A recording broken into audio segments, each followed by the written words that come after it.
But आपली एक human tendency असते, की आपण निगेटिव्ह गोष्टी खूप जास्त पिकअप करतो आणि कॉम्प्लिकेशन्स किंवा रिस्क ह्या ज्या गोष्टी ज्या पिकअप करण्याची आपली टेंडन्सी आहे, त्यामुळे आपण अननेसेसरीली स्ट्रेस घेऊन घाबरून जाऊ शकतो.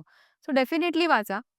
It is impossible, near impossible to stop anybody from approaching Google or AI nowadays. And in fact, AI can become an integral part of even modifying the way we are practicing the medicine itself. So it is a tool.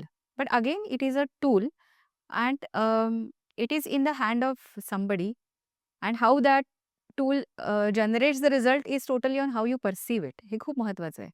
त्यामुळे AI हा माहिती देणारी गोष्ट आहे, पण तो तज्ञ नाहीये. त्यामुळे तुम्ही वाचा, नक्की वाचा. ते प्रश्न लिहून आणा आणि तुमच्या अनालिसिसला विचारा. सो दॅट तुम्हाला त्याचं ॲक्चुअल रिस्क स्ट्रॅटिफिकेशन काय आहे किंवा त्याच्यात खरोखर किती तथ्य आहे, हे तुम्हाला तुमचा अनालिसिसला समजावून सांगू शकतो.